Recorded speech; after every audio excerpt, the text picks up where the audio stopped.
Welcome to my corner of YouTube. My name is Sheila Landry of Sheila Landry Designs and Toll Painting Designs. I have two websites. We'll get that over first. My Sheila Landry Designs focuses on scroll sawing and woodworking patterns and designs. I worked that with my partner Keith Fenton. And recently we split this summer into two websites because I've had such good response for my painting designs, so we put that on one site, and that is tollpaintingdesigns.com. And it's easier for my painters to find surfaces and patterns and things that they could use to paint. Today's project is going to be to show you how to paint these cute little gingerbread cookie ornaments that I created for Toll Town, which is an online painting community that I designed for. And this is the December 2017 project for them. And the pattern isn't available on my site for the month of December, but it will be January on. I'll put that on my site. If you want the pattern right away, you could contact Lori at Tolltown, which is tolltown.com, and she'll figure out how to get it to you that way. And I sell the little wood pieces and the little buttons and ribbon kits on my Toll Painting Designs site if you're interested in getting the whole kit. I like to offer all the little embellishments in there because I know sometimes it's hard to be chasing around for stuff. Coming from Chicago, I used to have quite a big, area to choose from and get products from, and now I live in rural Nova Scotia, so it's harder for me to get things, so I try to offer little embellishment kits for my projects so people don't have to shop around. So today I'm going to show you how to paint this little snowman. We're only going to do one because they're all done pretty much the same, and he has a little bit of extra things in it that I wanted to show you how to do, and the process will be able to be applied to anything, any shape or whatever. So we'll get ready and get started on him. Thanks. Okay, we're going to start off by base coating our pieces, and I found that the best way to base coat this was base coat it light first and then go around with the darker color. The first time I did the pattern, I base coated in the honey brown first, and it took about 4 coats to get the center light. So we learned from our experience. And I'm going to put him right over here so you could kind of look at him. I think he's in vision there. And the color I'm going to base coat with is sand. I know that base coating is very basic, but I like to show you guys anyway because I think some people might be new to painting and I want you to be able to do the project as well. I use a wide brush. This is a 3/4 inch brush, the Zem brush if you're looking for the type. I got that from Mary Kingsland's site. She has these Zem brushes. They're by Royal, and they're nice. They're very nice, like mid-range brushes. And what I did, I wet my brush first. You don't want to start with a dry brush because the paint will drag too much. You want enough movement in the paint where you're going to get good coverage and even coverage and not have brush strokes with it being thick. Now, the base coats take a couple coats. I know people try to rush them and put on a thick coat. I like putting several thin coats. And what I do is I go from the center of the piece out to the edge. Okay? So you're going to start to the center and pull to the edges. And you could see that it's not going to cover fully the first time. You can see the differences in the color. And what this does by moving to the edge this way is it keeps your edges clean. A lot of times you'll want to paint the edges with the shade color on it. And if you pull the paint from here, you're going to get a lip of paint, and then it makes a little lump and it's hard to deal with later. So I like to go from the middle out. Whenever I say that in my instructions, this is what I mean. So you don't want to overwork it. You can see it's drying already. It dries a little darker. And we're going to do 2 coats, and then we'll transfer the design and come back. Okay? Easy enough. Before we move on, I did want to mention something. I almost forgot. The first coat of paint dried, and I don't know if you can see, there's a little bit of texture on here, grittiness, because what happened is the wood fibers absorbed the water, and then the acrylic paint kind of froze them into place when they dried. So usually after the first base coat, I take one of these little sanding pads and do what I call a skin sand, and just go real lightly over it. And what this will do is it knocks down those little fibers. It makes your piece very smooth. I do this on all my pieces pretty much. It makes it very smooth without taking out a lot of paint. And now it has a seal coat underneath it. A lot of people ask me if I seal my pieces, and I really don't, because I feel that this does a good enough job. And now it's smooth, and subsequent coats won't be absorbed by the wood. They'll sit on top and dry like they're supposed to. So you want to put your next coat on, and we'll go from there. Okay, our base coat is nice and dry and smooth, and now we're going to transfer the pattern.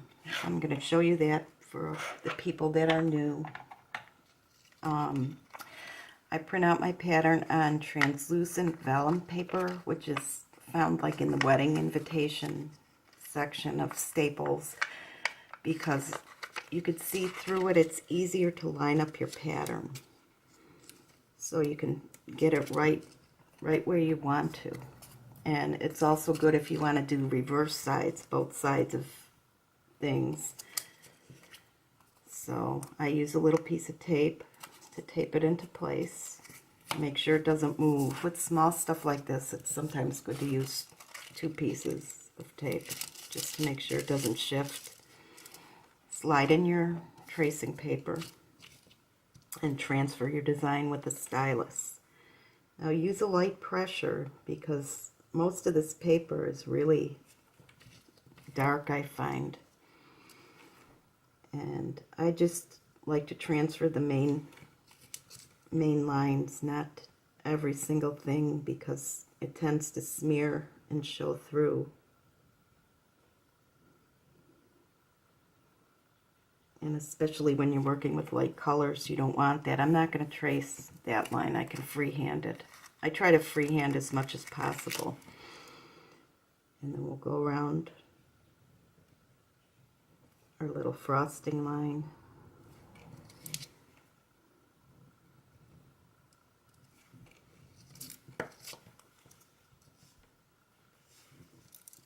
Move that up. See, with the vellum too, you could see right where your transfer paper is underneath. And then we'll check it.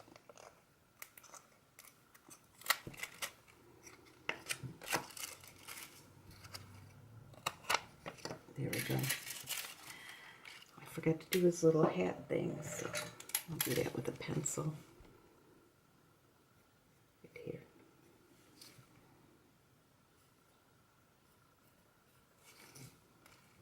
Like I said, keep it very light. And we'll put that aside. And we're ready to really start painting. The next color we're going to paint is the honey brown, which is the main cookie color. I use a wet palette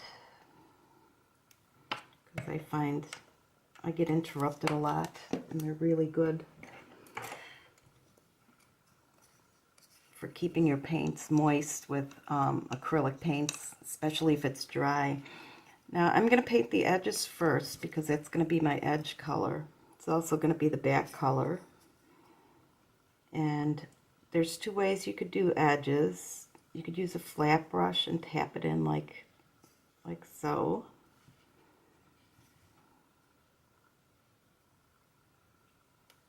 And I just tap because, once again, you don't want that little lip on the edge.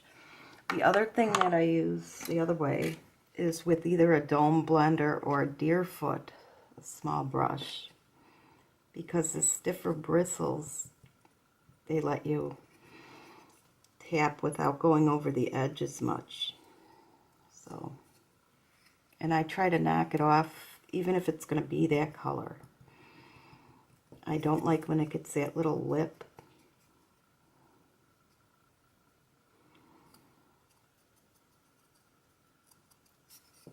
And I tend to do the sides. I could do them, you could do them first or you could do them last. It's up to you. A lot of times if pieces are floated around the edge, this piece isn't, but many of them are, I usually use that float color, the darker color, the shade, because it continues that float around the edge. But see, that's a good, it's a nice stiff brush, so you don't use a lot of paint. Most of what I paint, I'm very conservative on paint. I'm not what people would call a messy painter, I guess.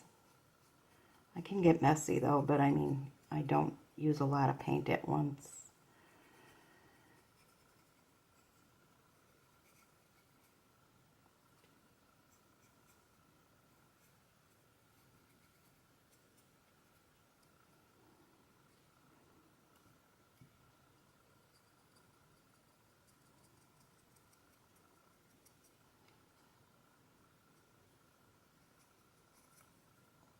There. So once the edges are done,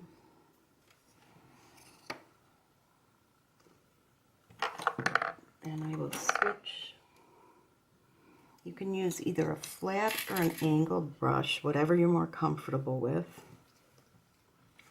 And I'm going to move that out of the way a little bit. And just paint around the edge. This will take 2 coats because you want it nice and solid.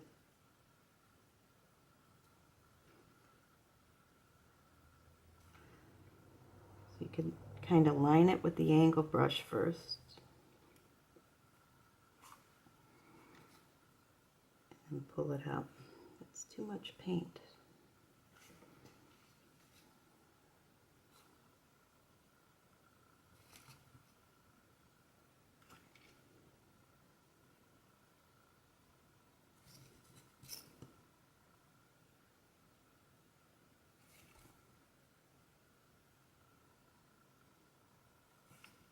I use angle brushes quite a bit. I use them for a lot of lining too, actually, on the chisel edge.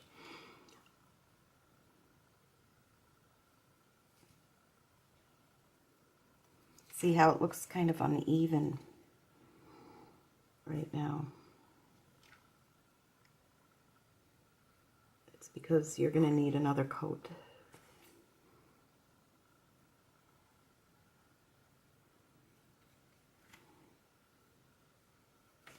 As I said, the first time I painted my samples, I did it the opposite. I painted them all in the brown first, and then I added the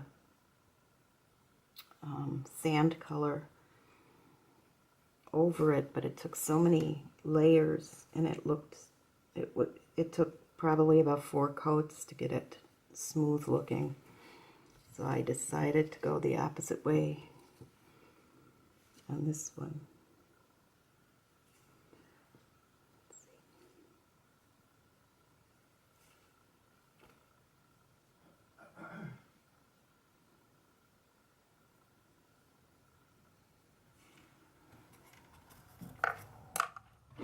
I'm going to use a smaller brush for that area.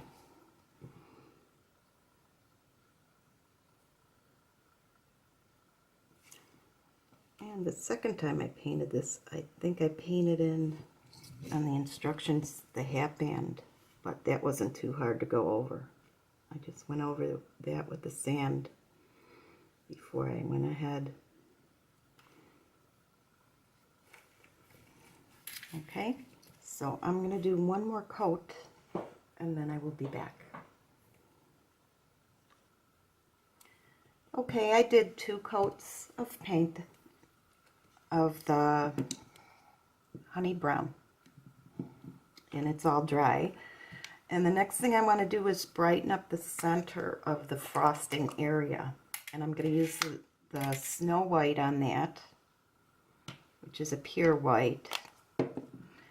And I'm going to use a stencil brush. This is a medium size, a 3/8 inch. I got this from the creative coach, Lori Speltz. They're my favorite stencil brushes because they have a nice, slightly domed edge. So when you're stenciling, the center really hits without getting the edges. And the edges are just slightly shorter so they don't go under the stencil. But it's got the perfect mix of firmness and softness to give you a really nice soft dry brushing. I use them for dry brushing more than stenciling. I don't stencil a lot. So I should show you we load up the brush by putting a little paint, and then you scrub it on a paper towel to work it up into the bristles and get most of the paint off. I think the biggest problem with dry brushing is when people don't get enough paint off the brush, because dry brushing is something that should be done like gradually. Like, see the color coming up little at a time. I hope you can see that. I have kind of a cloudy day, and I don't want to put the light on in here because then everything looks yellow. So I'm just going to do the center areas, like the face and the center here.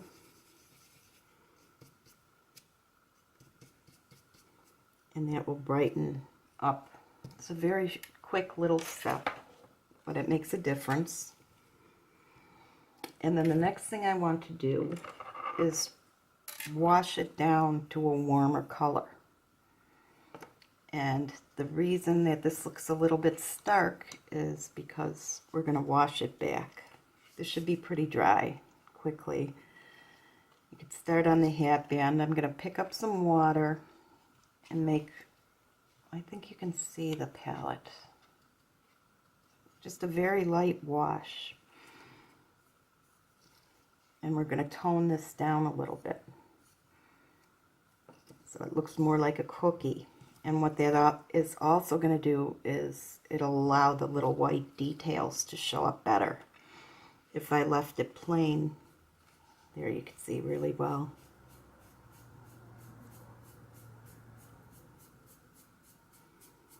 So it looks like a little cookie. Now see, your dry brushing still shows up as lighter.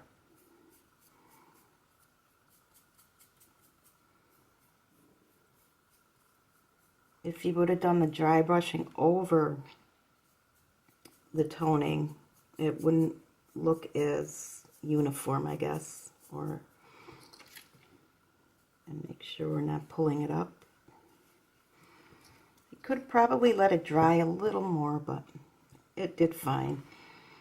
So it's a little streaky, but I think that looks nice. I think if it's too even, it doesn't look like a cookie. So we're going to let that dry for a second, and then we'll move on to the next step.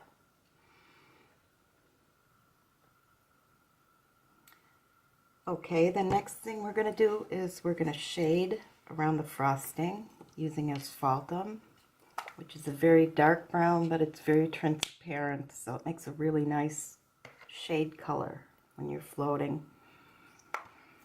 And I'm going to put some on my web palette, and I float shade using an angle brush. You pick up a tiny bit of paint and blend it on your palette. See how you have dark paint going to light paint. And then you go along your line. If it drags where there's a space like that, use a little more water. And I always touch to my paper towel to get the excess off. A lot of people think that you have to float in one single stroke, and you really don't. You take, well, I do it this way anyway. I take several strokes pulling the paint. And if you want a wider float, what you would do is you wait till it dries and then you add another layer. I find that's the easy way. I do a lot of small stuff. So I'm going to show you on the bottom. You float both sides of the hat band away from the hat band.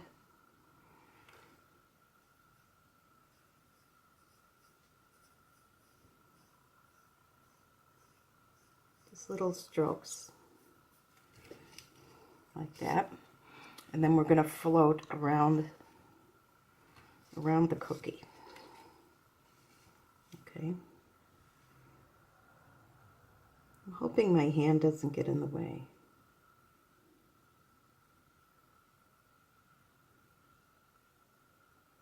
You're almost doing you're lining around it, but you're allowing that paint to pull. That's what the water does from your brush. You want the most concentration of paint on in my case, the left side, and it's going to fade towards the right. Like, see, there's a wider float.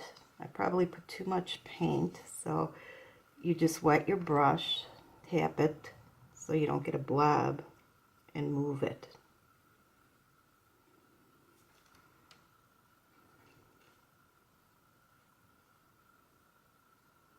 And when you run out of paint and you're dampening that, that's actually, it's going to help the paint move a little better.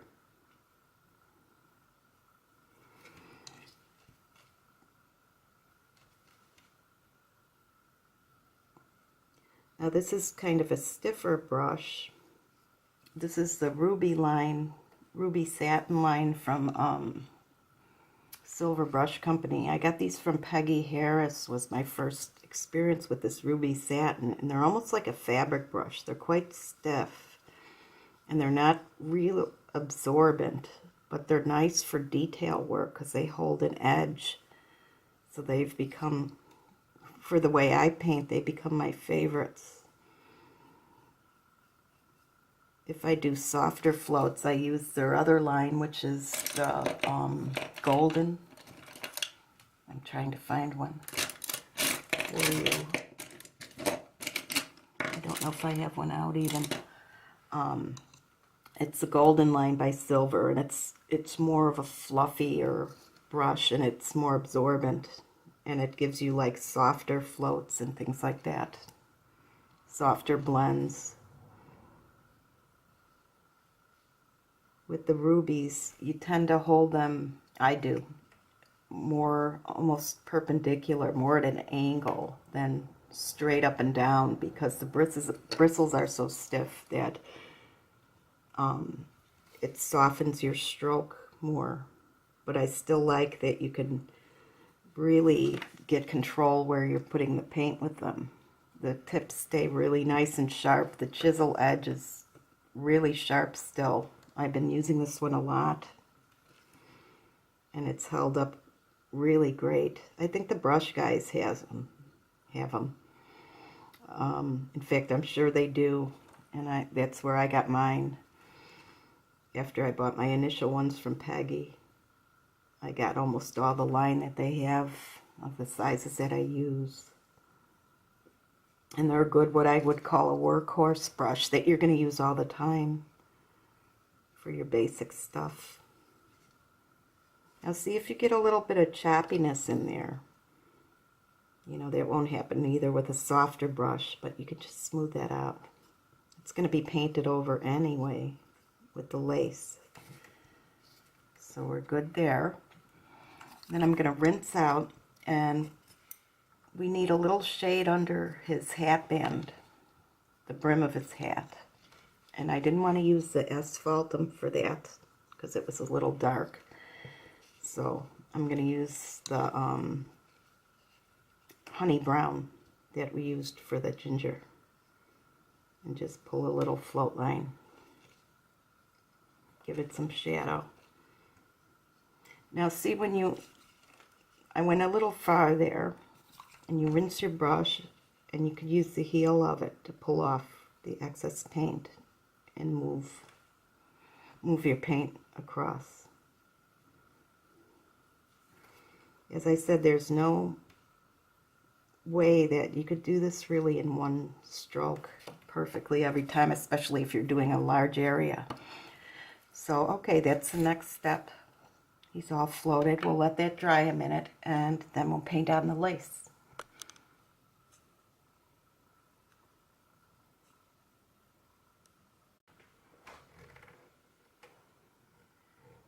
Okay, our next step is going to be to add the little colors to the hat band and the scarf. And I'm going to do this by using green on one side, a little float of green, and then a little float of red. So I'm going to start with the green side. And since they're small areas, we want them to be rather thin, the floats.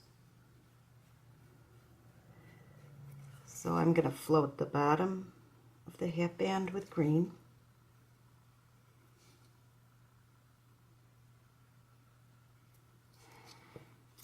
And then I'll go to the top of the scarf.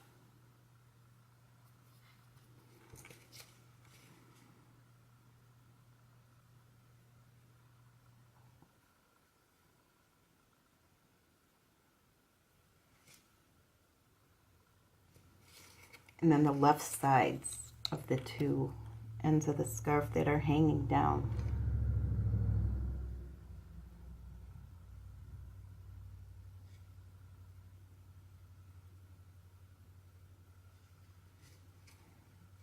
Okay,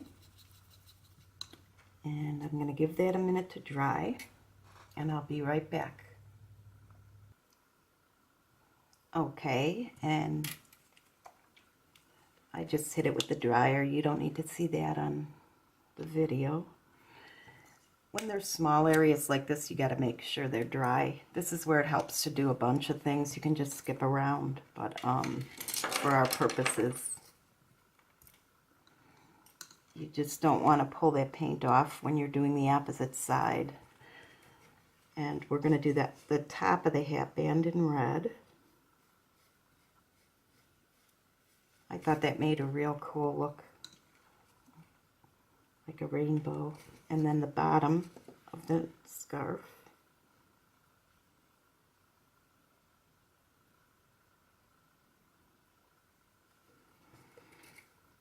And then the right side of the scarf, which looks like the left because it's upside down.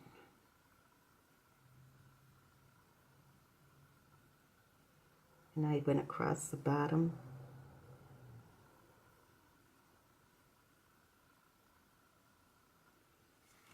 Okay,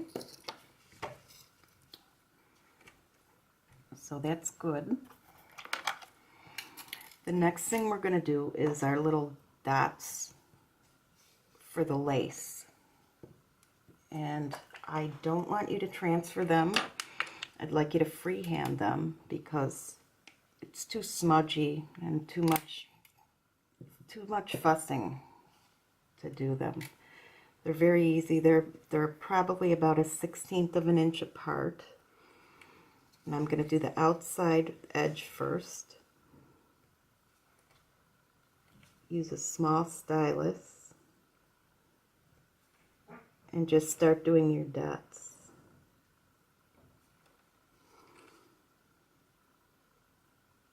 Kind of keep them even. They don't have to be perfect. I dip every other dot or so.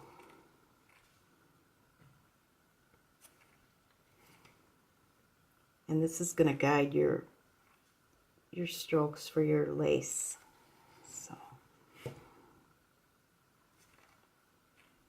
We're going to play connect the dots in a minute when this dries.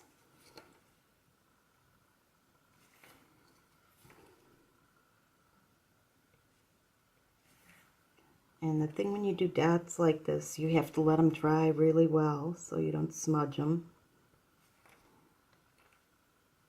Again, this would help if you did a couple different snowflakes or that. Now see, I kind of just made it fit. Now we're going to do the same. I might as well dot you for the hat band and the scarf too.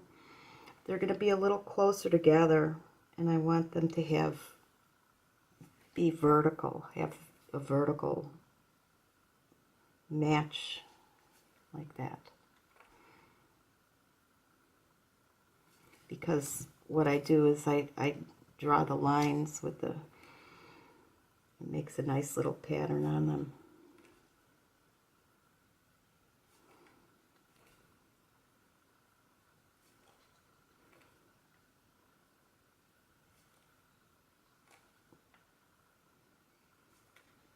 I'll squeeze one more in at the end. Same with the scarf. I wipe my stylus every once in a while if it gets too much paint on it. You want to have the same number on the top of the scarf and the bottom, so it'll kind of radiate out. They might be a little tighter on the top than on the bottom.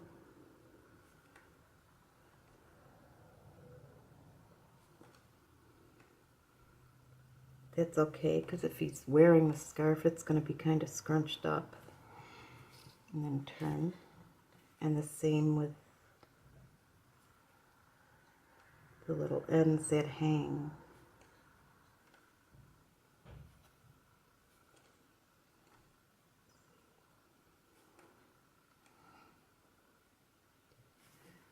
And what I do with the second one that's underneath is I light it up with the middle one. So there's one here, and one there. Okay, so that's about ready. Go get yourself a cup of coffee or take a little break and let them dry, and we'll be back again.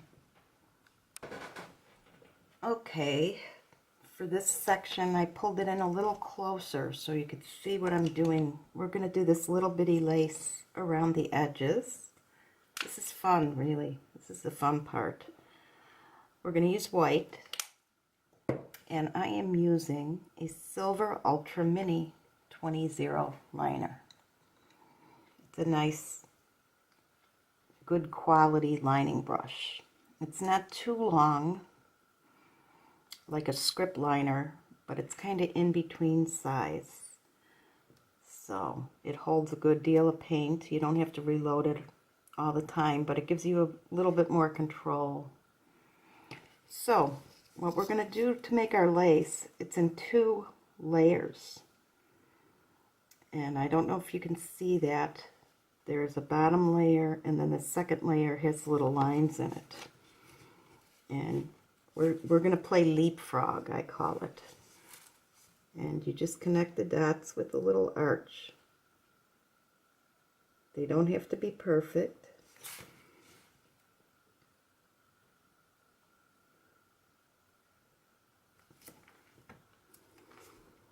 Once you get going, it gets easy.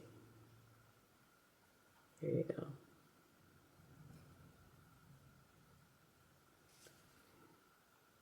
I guess it's a good way to get your strokes down. Practice stroke work. See how I'm just making little tiny arches.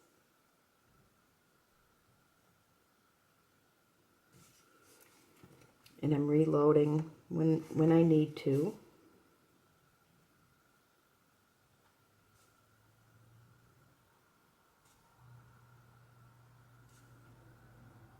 When the line gets really faint.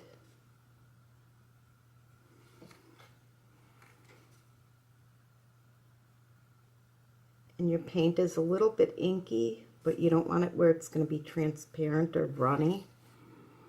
So you add some water to it. Make sure there's not too much on the brush, or you'll have a big thick line. See how cool it looks?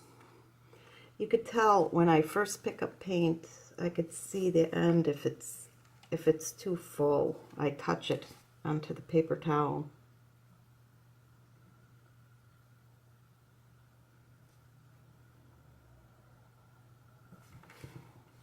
Connect the little dots here.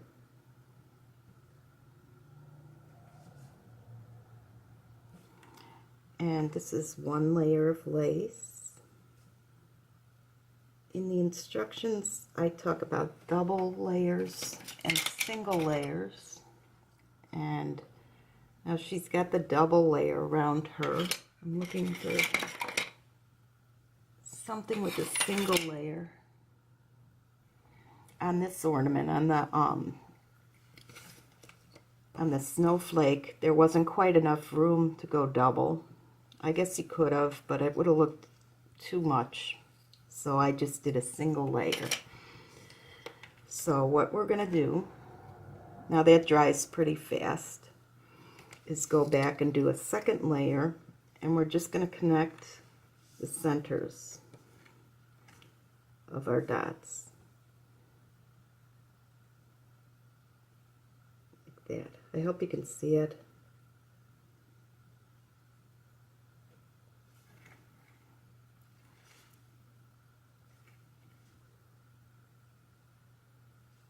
You use a very light touch. You don't have to go exactly to the center either. I mean, it's a very loose and easy stroke.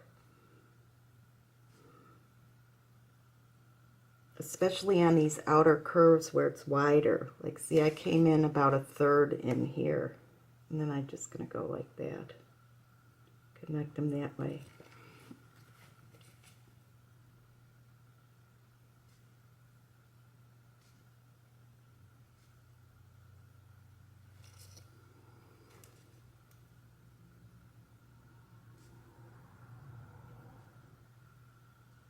You could do this with a marker if you want to cheat, but I don't want you to cheat. This is a good way to practice lining, you know, getting control of your liner, where it doesn't really matter if it's not perfect.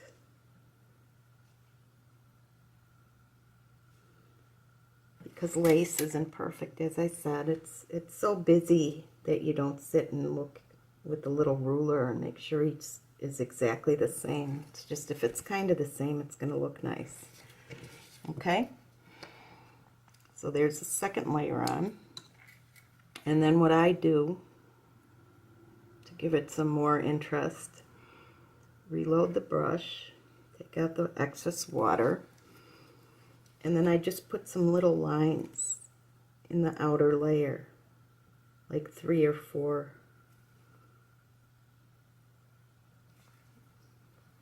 Little lines. They're tiny, as you can see, so you don't want much paint on them. Sometimes I think it's better to go from outward in. There we go. And keep turning your piece.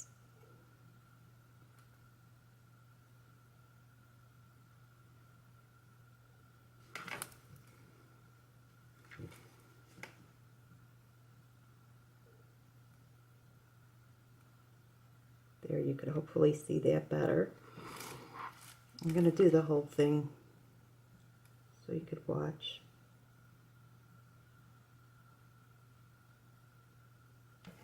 See how it fills it in and just makes it look more busy and more detailed. It's really not hard, it's really fast.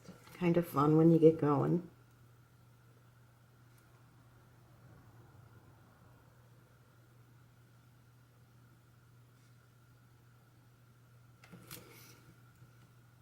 So you just kind of squish them in there.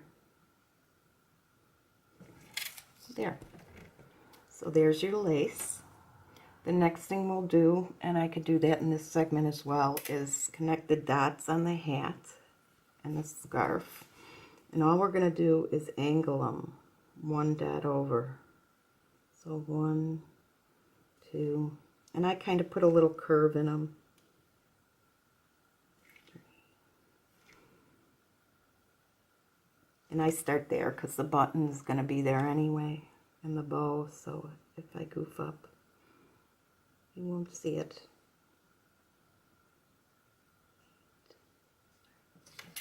Okay, and now we'll do the same with this scarf. Connect the dots.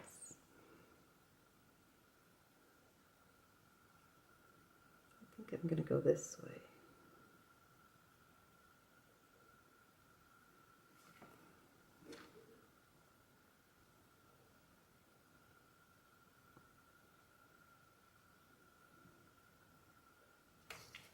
Okay, and the same on this. That curve kind of fills in that last edge to me. So I put a little curve instead of making straight lines. And you can see my pencil line there, which I don't like, so I'm going to paint over that.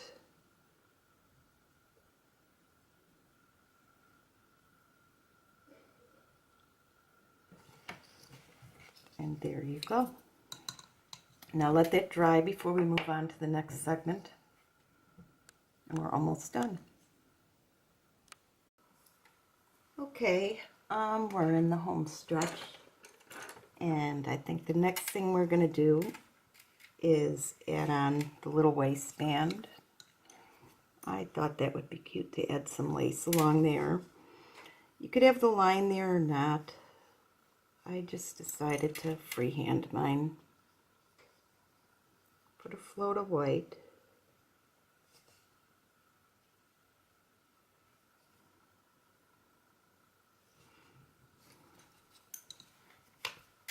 Just to give it a little different color division or whatever. And then we're going to put our dots, because we're going to put some lace there.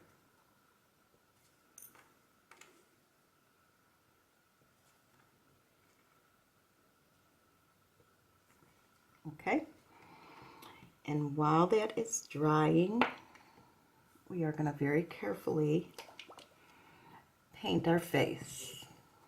And I hated to put in a whole color for this little nose because it's the only thing in the pattern that needs orange. And I used burnt orange. So if you have any other orange you want to use, be my guest. And all we're doing is painting in a little nose.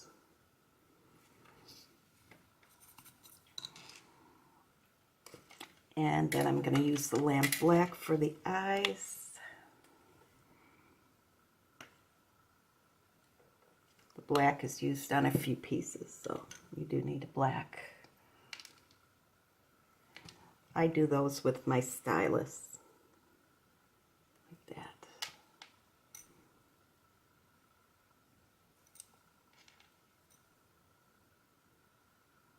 It's easier to get them the right size. And then, oops, I didn't get enough on there. That is mouth. Let this dry. And I'm thinking we could do the snowflakes too while we're on this segment. With the stylus, we're going to go a dot in the middle. Maybe I'll use the big side on that for 3 snowflakes. 3 dots. And then the little dots, go 2 for each arm. I make 6-sided snowflakes. Some people like 8, but I think 6 is right.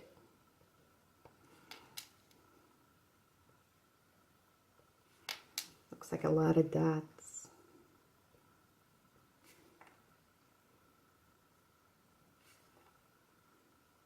Kind of just eyeball it.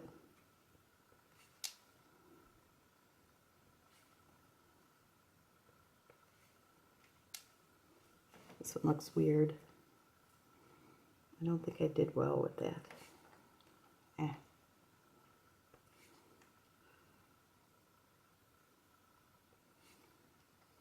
When you break things down, they're really kind of easy. It's when you look at the whole thing together, it looks busy and complicated. But that's what makes it fun. Okay, all the dots are there, so we're going to let that dry again too, just in case, so we don't muck it up. Okay, one more cut and then we'll do the finishing stuff. Okay, I'll be back.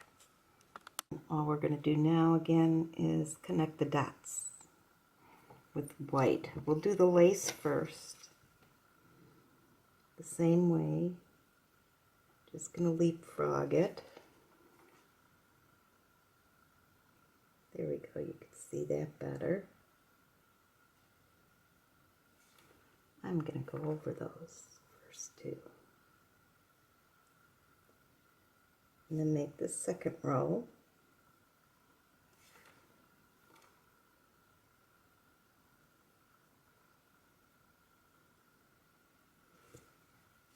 And I think one will go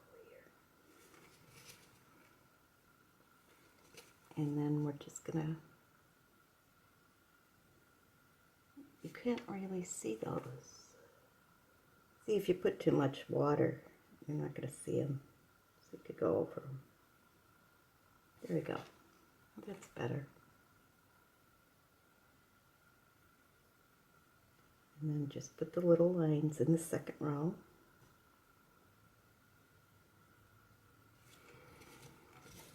For our lace. And then, see how fast we're getting? Connect your dots on your snowflakes. That was too thick. This is why it's good the dots are dry. I didn't like that at all.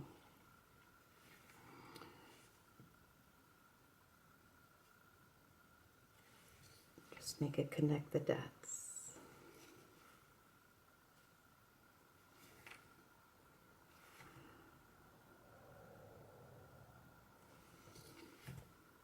All this is in the pattern. I went kind of crazy with the pattern. I never know what to leave out because I want everybody to be able to paint what I paint, so I take pictures, and I take like hundreds of pictures, and I never know what to leave out, so I figured that there are probably too much information for most of you. You probably know a lot of the stuff, but then the new painters don't, so I like to give them extra information so that they're encouraged to keep painting because it's fun and easy. Next thing we need to do is just put the little dots in our eyes, the highlights. And if you make these too big, go back over with black. I don't know if you knew that. But yeah, I think this pattern had like nearly 80 pictures with it. Out of like 500. That's why it takes me forever to write a pattern up these days. And then we're just going to connect that and make a little curve. I guess you could blush the cheek if you want. I didn't do mine. My nose looks lighter there. I don't know why. I probably tried to mix it so I wouldn't have to do orange, but I didn't really like the color. So there, we're done here. Now, there were a couple things in the pattern that I just wanted to clarify. I really love these Extreme Sheens by Deco Art. They're the new metallics, and they're so metallic. They're so beautiful. If you want, you could go over your dots with the Extreme Sheen, and they look more like little icy. Now, this is the pearl one, and it's like a frosty pearl, and you can just go over your dots and make them look pearly if you want to. I did that with the first batch. It's a subtle difference though. I mean, you might not want to do that. The other thing I did that I don't think I did in the pattern, because I don't usually put, is use the Glamour Dust Ice Crystal, which is the clear, And I went over the inside of the cookie part with that and the hat band. And it made just a nice sparkle to it. You won't see it on camera. That's probably why I didn't do it. It makes it hard to photograph when it has the stuff on it. You don't see it and it reflects a lot. But on your tree and for your ornaments, it makes a nice little added touch. Make sure your stuff is dry. I'm hoping my eyes are dry. And I went just mainly inside the frosting area. Okay? And the last thing you can do is paint your little wood button, which was the hardest part, I thought, of the project because they're so small. But I bet if you put wire through them and held them with the wire, they'd be a lot easier to paint than getting your hands a mess. So I'm not going to show you how to do that. You can do that yourself and make a little bow and glue them on. And there you have it.